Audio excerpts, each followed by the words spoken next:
Halo sobat belajar semua, assalamualaikum warahmatullahi wabarakatuh. Kembali lagi bersama saya di live classes matematika. Yes, kelas 10 matematika wajib. Hari ini kita akan membawakan chapter tentang operasi aljabar fungsi. Ya, berbicara aljabar, siapa sih yang nggak kenal X, ya kan? Lalu kenapa X terkenal? Dalam kehidupan sehari-hari saja kita selalu menemukan istilah yang menghubungkan dengan si X itu, misalkan vektor X, project X, atau ketika lagi julid si X tuh, ya kan? Nah, kenapa banget nih X terkenal? Yuk sama-sama kita cari tahu. Dalam matematika juga kenapa X digunakan. Dalam pelajaran-pelajaran lain juga pasti menemukan si X ini. Misalkan dalam biologi, hubungan genetika X, Y, ataupun dalam fisika, dalam vektor, menentukan vektor, gerak cepat atau gerak melingkar, pasti berhubungan dengan suatu X. Dan X ini selalu berkaitan dengan suatu hal yang tidak diketahui. Yuk kita bahas kenapa X. Ya, seperti pada meme ini, dimana misalkan si Mr. X ini menelpon, oke, dan respon sebagai seorang matematikawan atau seorang yang pembelajar matematika, I don't know who you are, but I will find you. Oke, kita tidak tahu X itu siapa, tapi kita akan mencari tahu. Dan kenapa X digunakan pada sebelum abad ke-12, sebelum masa pencerahan di Eropa, pada kitab Al-Mukhtasar Hisab Aljabar, ada satu huruf yang berkaitan dengan suatu hal yang tidak diketahui. Ialah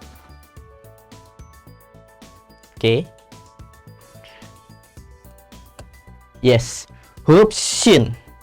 Shin dijadikan satu kalimat kata benda syai'un.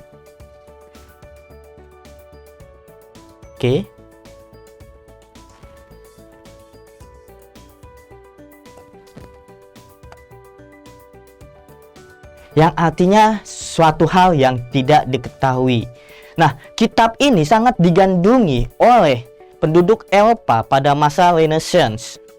Saking digandrunginya, sampai-sampai ada anekdot.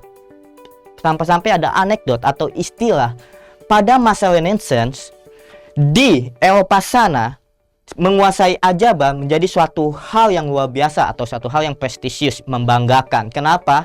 Jika di dunia Islam seorang pria mau melamar gadis atau mau menyunting seorang gadis dengan mahar menghafal Al-Quran, itu pasti diterima. Tapi di Eropa, dengan seseorang pria dapat melamar gadis dengan mengajarkan aljabar. Kenapa sih sampai banget gitu, sampai banget terkenal itunya atau seprestisius sebegitunya aljabar ini pada di Eropa sana? Ya karena sebelum masa Renaissance, Eropa mengalami abad kegelapan. Ya, abad kegelapan atau Darkness Age, abad kegelapan ini, bangsa-bangsa Eropa masih dalam teknologi yang sangat rendah dibandingkan bangsa-bangsa timur, khususnya Timur Tengah. Ya, pada masa-masa Kesultanan Abbasiyah, orang-orang Timur Tengah seperti Al-Khwarizmi, Ibnu Sina itu merupakan pemikir-pemikir atau ilmuwan-ilmuwan hebat yang mana penemuannya itu dijadikan rujukan sebagai majunya teknologi. Sampai sekarang aljabar juga pasti dipelajarin kan, dari tingkat dasar, elementary, primary, secondary, tingkat menengah sampai tingkat menengah atas sampai tingkat perguruan tinggi. Nah, aljabar juga berguna untuk mengetahui atau berkembang menjadi ilmu-ilmu pasti lainnya seperti astronomi dan lainnya. Ya makanya sebegitu prestisiusnya. Terus bagaimana ya? Kemungkinan cara melamarnya seperti ini. Melamar seorang gadis dengan menggunakan aljabar. Mungkin seperti ini kali ya.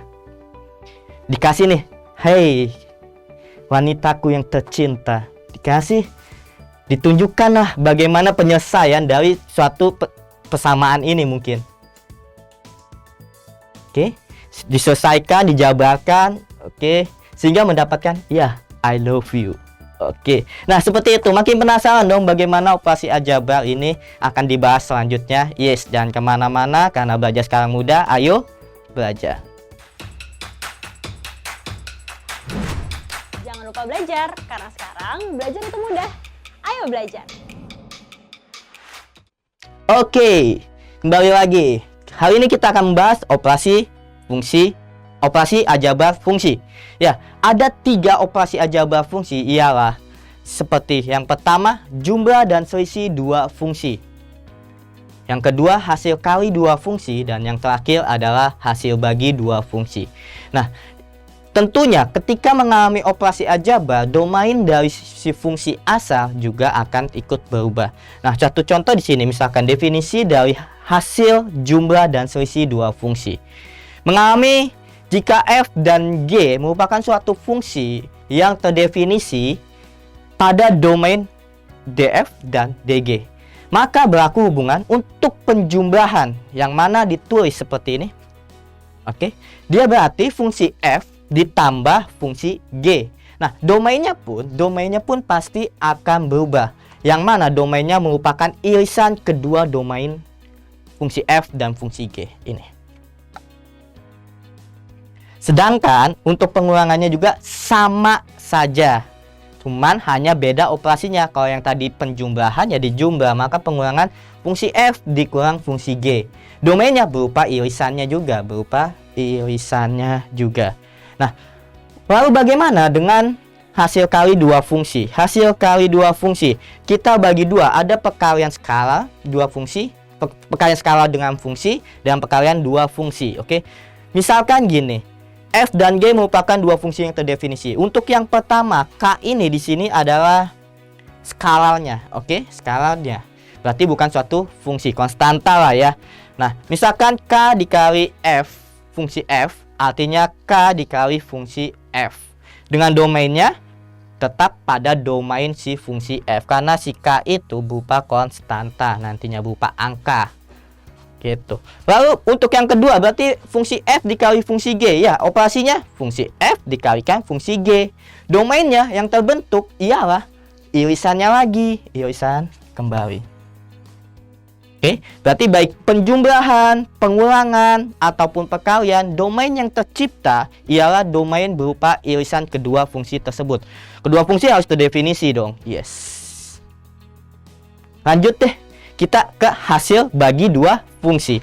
Hasil bagi 2 fungsi, fungsi f per fungsi g, artinya fungsi f dibagi fungsi g dengan fungsi g-nya tidak sama dengan 0. Kenapa tidak boleh sama dengan 0? Karena penyebut atau fungsi rasional tidak boleh sama dengan 0 pada penyebutnya. Dengan domainnya berupa irisan kembali. Oke, definisinya sudah ditampilkan, sudah kita pelajari. Kalau gitu kita langsung ke contoh soal. Ya, di sini berupa soal. Diketahui fungsi f sama dengan x min 1 per x dan fungsi g ak x kuadrat min 1. Tentukan domain fungsi f tambah g. Nah, tadi untuk fungsi f tambah g x ini artinya fungsi f ditambah fungsi g. Oke. Maka formula atau rumusan dari fungsi f adalah x min 1 per x ditambah formula dari fungsi g adalah ak x kuadrat min 1. Sampai di sini, stop sampai di sini pun boleh, tapi sebaiknya kita cari bentuk paling sederhana. Kalau gitu kita temukan KPK dari penyebutnya. KPK dari penyebutnya adalah x, maka akan menjadi x min 1 ditambah x ak x kuadrat min 1. Nah, ini adalah bentuk fungsi penjumlahan f dan g. Oke. Yang ditanya domainnya, bagaimana menentukan domainnya? Tadi kan domain dari hasil jumlah atau selisih atau kali atau bagi 2 fungsi berupa irisan. Maka pertama-tama kita cari dulu domain f-nya. Domain f, yang mana fungsi fx-nya adalah x min 1 per x. Maka domain dari fungsi f Itu kan dia X-nya tidak boleh sama dengan 0 dong. X-nya tidak boleh sama dengan 0. Artinya X kurang dari 0 atau X lebih dari 0, yang mana X-nya anggota bilangan real. Oke, ini adalah domain fungsi f. Sedangkan domain dari fungsi g, yang mana rumusan dari fungsi g-nya adalah akar X kuadrat min 1. Berarti domainnya ya X kuadrat. Masih ingat kan? Irasional. Dia harus lebih besar sama dengan 0. X kuadrat min 1 lebih besar sama dengan 0. Dia memiliki penyelesaian X min 1 atau X sama dengan 1. Berarti domainnya, domain dari fungsi G adalah X, di mana X kurang dari sama dengan negatif 1 atau X lebih besar sama dengan 1. X-nya anggota bilangan real. Oke, X-nya sama ya, anggota bilangan real. Nah, menentukan irisannya seperti apa? Kita bikin saja garis bilangannya. Pada fungsi D atau domain dari f, pada fungsi f domainnya ialah X kurang dari 0 atau X lebih dari 0. Berarti di sini 0. 0. Lebih dari ke kanan, kurang dari ke kiri. Oke, kita lanjutkan untuk domain fungsi G. Domain fungsi G ialah X kurang dari sama dengan negatif 1. Berarti X kurang dari sama dengan negatif 1. Atau X lebih dari sama dengan 1. Lebih dari sama dengan 1. Berarti ke kanan, ini ke kiri. Yang terhasil 2 kali yang mana? Ini kan hasilan untuk yang fungsi f. Oke. Sedangkan yang terhasil untuk fungsi G ini. Daerah yang terhasil 2 kali berarti kan ke sana. Maka domain dari fungsi f tambah G itu adalah domain selalu dalam bentuk himpunan X, di mana kita baca saja dari grafik atau garis bilangan yang kita sudah buatkan. X kurang dari sama dengan negatif 1 atau X lebih dari sama dengan 1. X anggota bilangan real. Inilah domain yang tercipta. Oke, jelas ya? Oke, tadi operasi aljabar fungsi selalu domainnya adalah berupa irisan. Kalau kita operasinya seperti apa? Operasinya seperti ini untuk penjumlahan. Kita menjumlahkan rumusan 2 fungsi. Oke. Sedangkan kalau misalkan mencari domainnya, kita mencari irisannya. Jelas ya? Oke. Kita lanjut ke soal berikutnya. Di sini diketahui fungsi f sama dengan 2x min 1 dan fungsi G sama dengan X pangkat 2 min 3X min 6.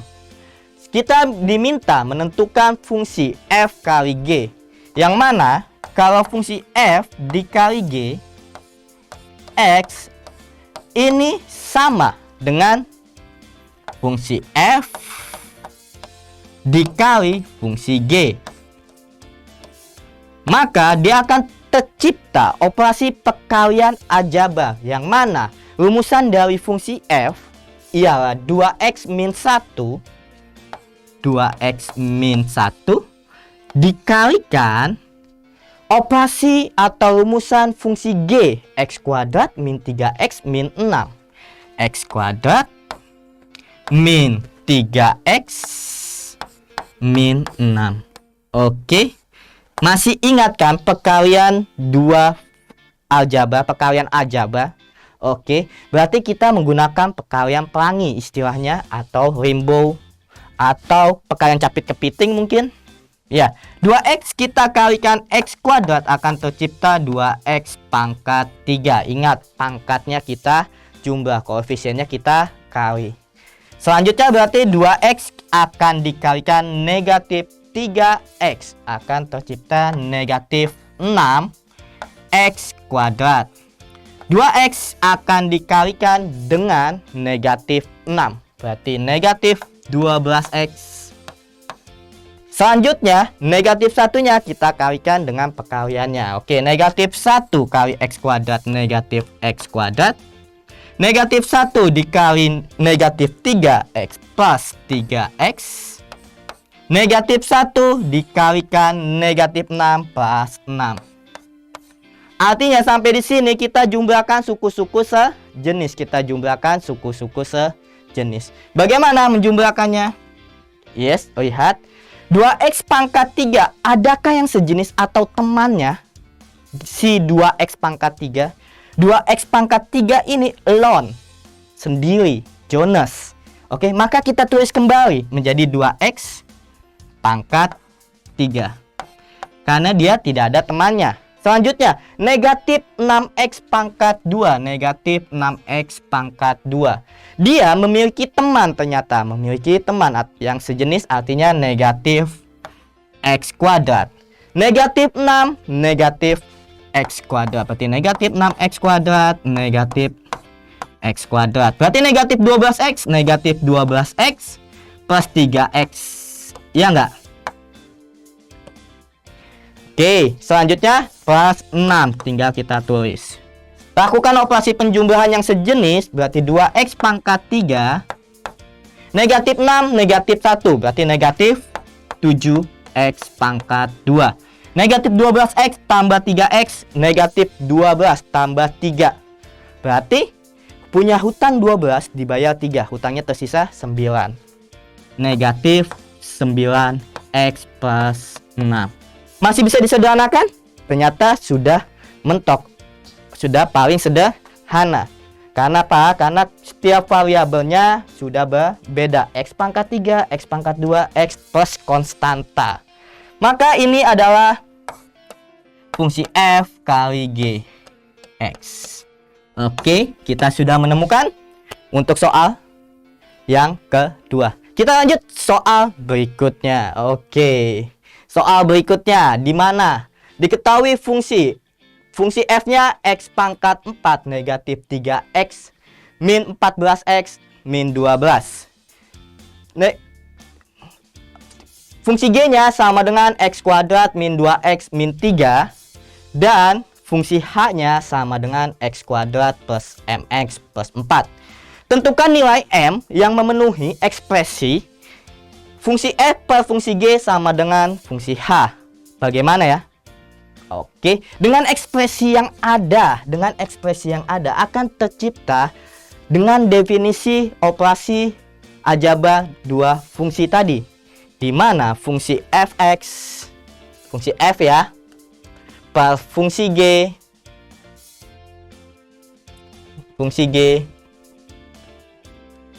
sama dengan fungsi H.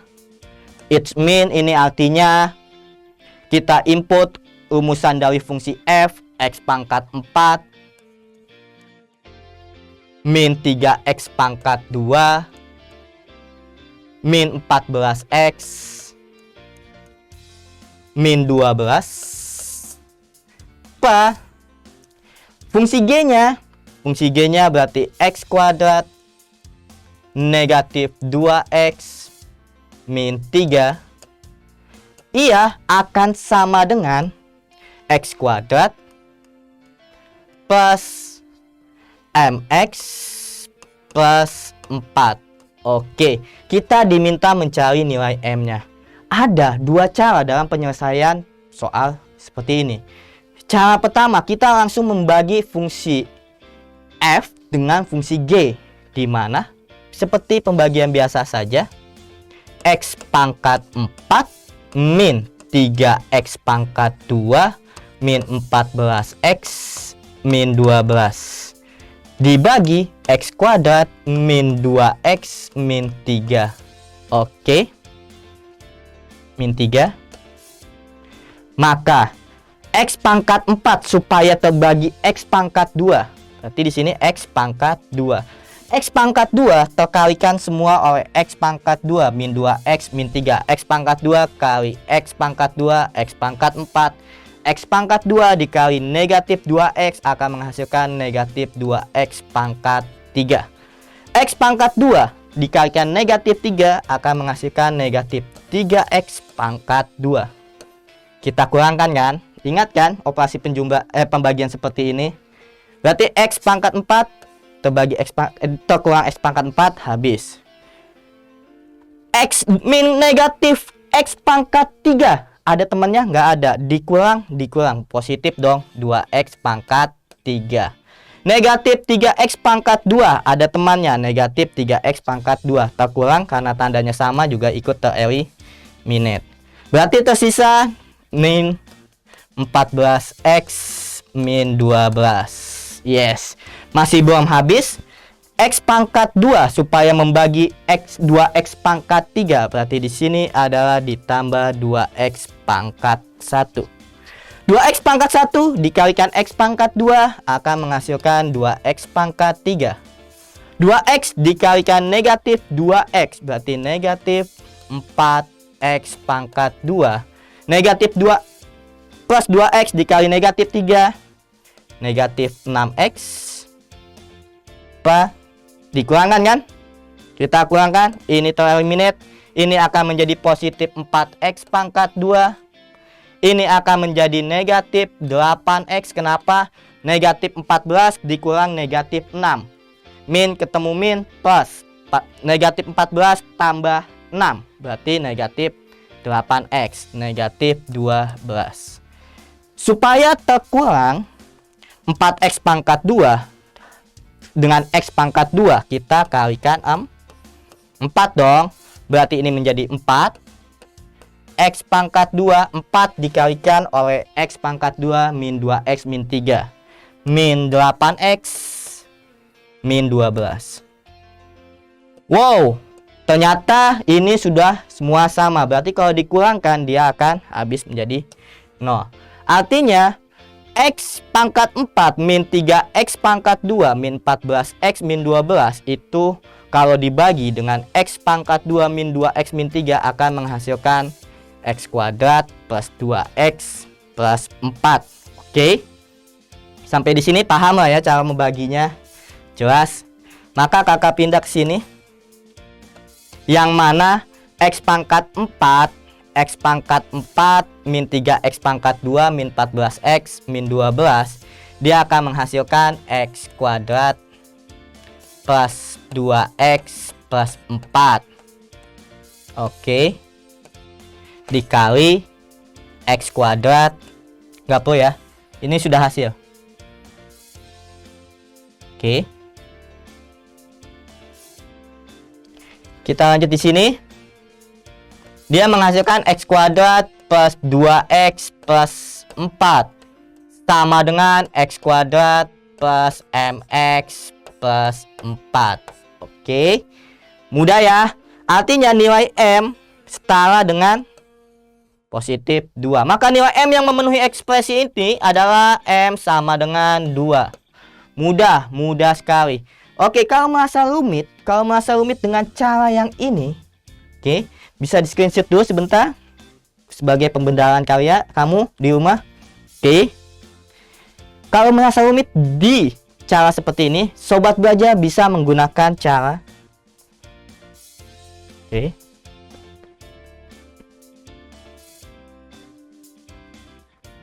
perkalian silang yang mana nanti akan mendapatkan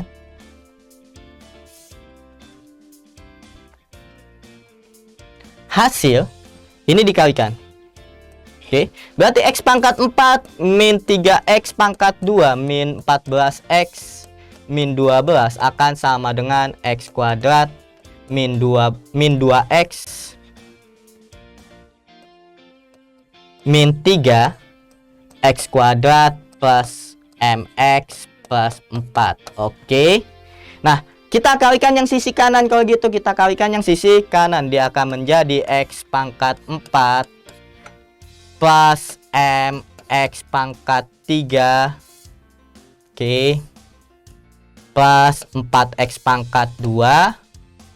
Ini terkali menjadi min 2x pangkat 3 min 2mx kuadrat plus 8x. Kita kalikan yang mana nanti kita sejajarkan posisi MX pangkat 3 ataupun MX pangkat 2 dengan suku yang seperti ini. Oke, cuma cara seperti ini agak panjang. Lebih baik tadi menggunakan cara yang pembagian. Oke, sampai di sini untuk operasi aljabar dua fungsi tentunya jelas patokannya. Hasilnya domainnya selalu berupa irisan, sedangkan untuk operasi aljabarnya seperti kita menggunakan operasi aljabar penjumlahan, pengulangan, perkalian maupun pembagian. Oke sobat belajar semua, karena sekarang belajar mudah, ayo belajar. See you next time. Thank you. Terima kasih. Assalamualaikum warahmatullahi wabarakatuh. Jangan lupa belajar, karena sekarang belajar itu mudah. Ayo belajar.